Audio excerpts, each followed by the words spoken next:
Hey YouTubers, it's Charlie. This week for Marvel Tuesday there is so much awesome stuff going on. This video is going to be a big update for all the things we know about Ant-Man coming out next year, and tonight I'll be doing a breakdown of all the new Avengers footage they're going to be posting. There's a big Marvel special going on, it's going to be a lot of fun. If you're finding me for the first time, I've just bookmarked Tuesdays going forward as Marvel days. Be sure to subscribe to get everything, and if there's any special Marvel movie video you want to see, just leave me a suggestion in the comments below. So here we go, let's talk some Ant-Man. Careful for spoilers from the comic books, but the stuff we'll be talking about takes place, way back in the 1970s, so this happened a long time ago. But number 5, Elephant in the Room. There's one tiny, super major detail that they changed about the characters. In the comics, Hank Pym, the first Ant-Man, creates Ultron, the Avengers' most infamous villain. But because of the way Marvel's movies have unfolded, and because they want all the stories to integrate, they had to change that. I covered Ultron's new origin in my Avengers 2 video I did last week, but the Ant-Man movie, if it does feature Ultron, will focus mostly on a different Ant-Man, the Scott Lang version of the character. Quick side note though, regardless of whatever ends up happening in Ant-Man, I really hope there is an Ultron cameo. It would be totally blasphemous if the character wasn't present at all. Number 4, the hero roster. The movie will feature Hank Pym, played by Mike Douglas, but the main character is really Scott Lang, the second Ant-Man, played by Paul Rudd. If you're not familiar with the comics, Scott Lang's run as the character was less of a dark, angsty story and more of a fun series of adventures. Hank Pym is kind of like a version of Tony Stark, genius inventor who develops the Ant-Man suit. Scott Lang was actually a criminal who stole the Ant-Man suit to save his daughter. Over time, Hank Pym then kind of became this Obi-Wan Kenobi to him and helped him to become a real hero. The movie is also going to star Michael Pena and Patrick Wilson, but we don't know who those characters are going to be. And we don't know if the Wasp, Janet Van Dyne's character, will be featured. But I would at least expect her to be referenced since she's such a big part of the Ant-Man story. Rashida Jones is rumored to be in talks, so she would be a good candidate for that Wasp character. There is a third version of the Ant-Man in the comics, Eric O'Grady, the irredeemable Ant-Man, but he probably won't be a part of the story. It's really just going to focus on Paul Rudd and superhero Jedi Master Michael Douglas. Number 3, the movie is the official beginning of Marvel's Phase 3, coming just 3 months after Avengers 2. Based on that, they're probably going to be addressing some of the things that happened during Avengers 2.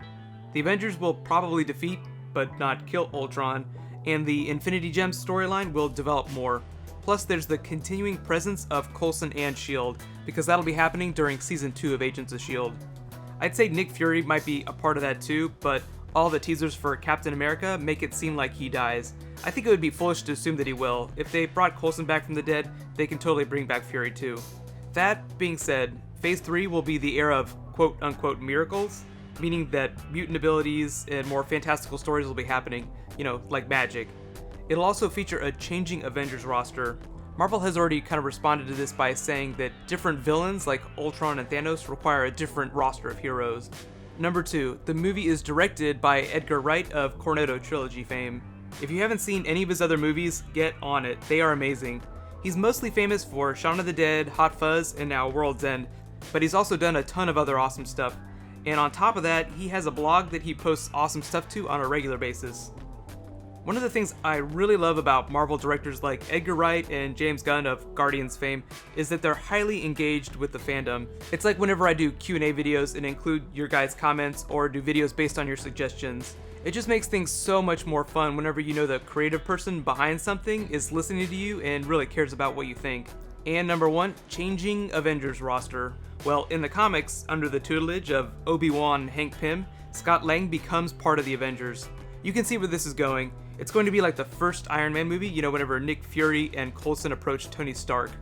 Avengers 3 is a long way off, but it's likely during that movie that Paul Rudd will be one of the second-tier Avengers, like Black Widow and Hawkeye in Avengers 1. We don't know what parts of the comic they're including in the story, but if you do want to read comics with Scott Lang's run as Ant-Man, start with Avengers number 181. He didn't become Ant-Man until later, Marvel premiere number 47, but both those comics are from 1979, so it was a long time ago. The really cool thing that Marvel does though is discount comic books for upcoming movies, so like right now Comixology has a discount on all Captain America comics. Real quick bonus point though for Pym particles, because they're a big part of the Ant-Man story. During Scott Lang's run, Pym particles actually become a pretty big thing, but because Star Wars kind of ran afoul with midichlorians, I think Marvel might sidestep the issue just a little bit, but a core part of Hank Pym's character is that he's mentally unstable as a result of exposure to Pym particles, so I'm going to be really interested to see how Michael Douglas portrays this on screen, if they try to sidestep this really technical thing. I always kind of thought of Pym as a crazier version of Tony Stark, which kind of explains how he could be responsible for creating Ultron, but since the movies are changing all that, they might also change Pym's personality just a little bit too. But Michael Douglas kind of is a cranky old man, so it kind of works. So now it's your turn. Let me know, what are you looking forward to most in Ant-Man, and what kind of Ultron Easter eggs do you think we're gonna see? Marvel has been really famous for Easter eggs and post-credit scenes. Remember, the next movie after Ant-Man was just announced as being Captain America 3, so there's at least going to be some sort of S.H.I.E.L.D. presence at the end of that movie. So, in related news, new Avengers 2 footage coming tonight. I'll be posting a breakdown of that later. You can click here to watch that video. I'll add the annotation as soon as I post it, and click here to learn more about Avengers 2. Thank you so much for watching. I'll see you guys tonight. High fives.